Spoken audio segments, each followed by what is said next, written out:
अब्बू, अगर मैं गायब हो गई तो क्या आप मुझे ढूंढेंगे? क्यों नहीं मेरी जान। ये सवाल उसने बहुत आहिस्ता कहा था, जैसे खुद से बात कर रही हो, मगर उसकी आवाज में ऐसा दर्द था जो सीधा दिल में उतर जाए। रहीम खान ने उसकी तरफ देखकर हल्की सी मुस्कुराहट दी। तुम कहां जाओगी हना?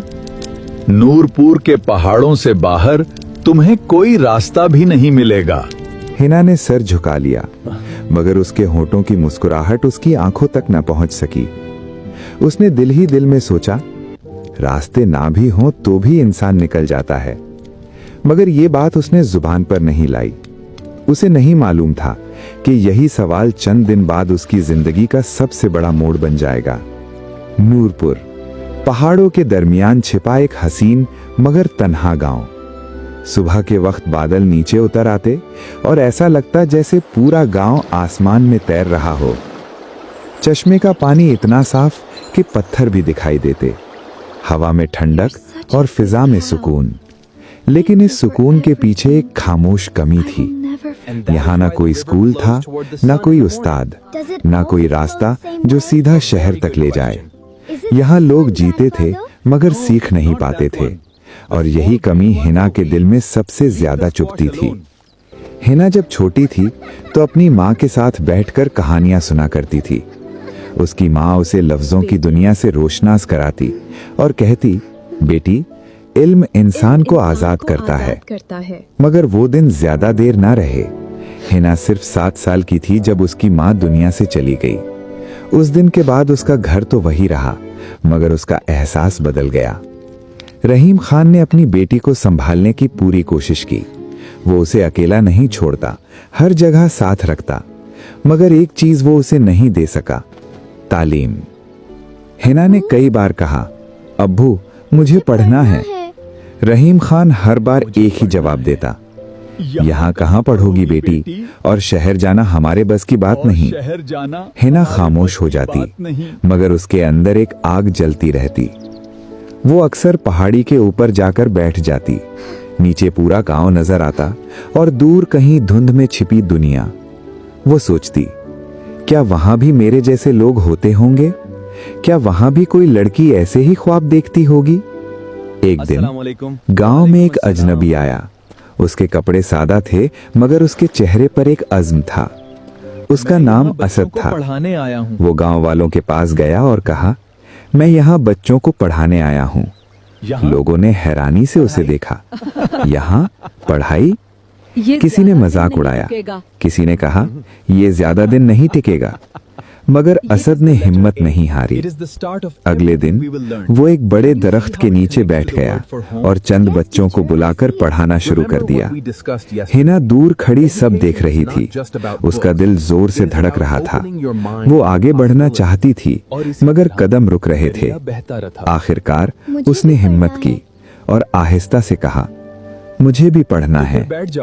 असद ने उसकी तरफ देखा और मुस्कुराकर कहा, तो फिर बैठ जाओ, यहीं से शुरू करते हैं।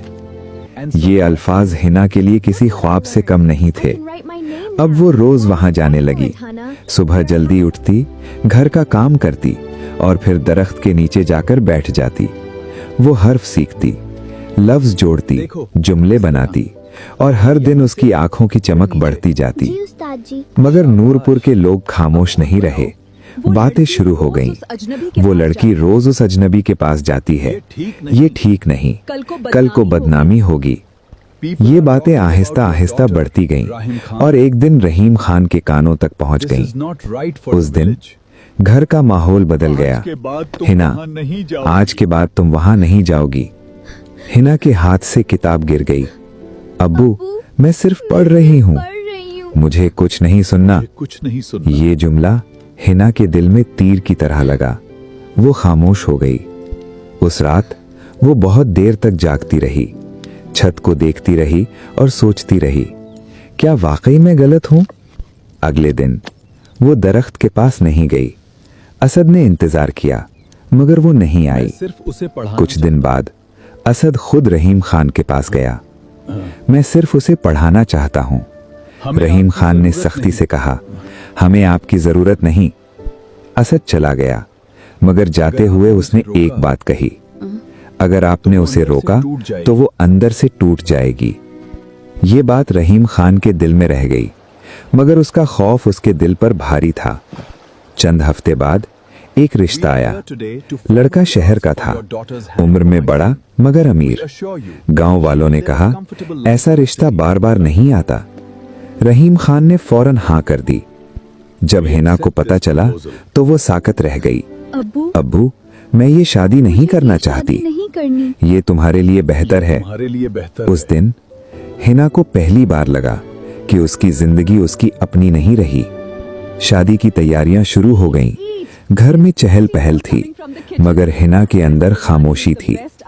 फिर वो रात आई जब उसने वो सवाल पूछा, गायब हो गई अब्बू, तो क्या अगर मैं गायब हो गई तो क्या आप मुझे ढूंढेंगे? मेरी जान। और उसी रात वो चली गई बगैर किसी को बताए। सुबह गांव में शोर मच गया, हिना गायब हो गई।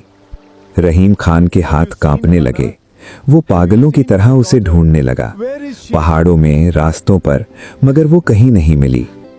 दिन महीनों में बदल गए। रहीम खान हर रोज दरवाजे पर बैठता।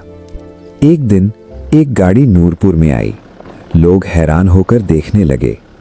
उसमें से एक लड़की उतरी। वो हिना थी, मगर अब वो पहले जैसी नहीं थी। उसकी आंखों में डर नहीं, यकीन था। मैं वापस आ गई अब्बू। वो अकेली नहीं थी, उसके साथ लोग थे। हम नूरपुर में स्कूल बनाने आए हैं। रहीम खान की आंखों से आंसू बहने लगे। हिना ने आहिस्ता से कहा, अब किसी बेटी को मत रोकना। और उस दिन नूरपुर बदल गया। पहाड़ वही थे, मगर अब वहां रास्ते बनने लगे थे। लोग आज भी कहते हैं, जो ख्वाब को कैद करता है वो खुद कैद हो जाता है।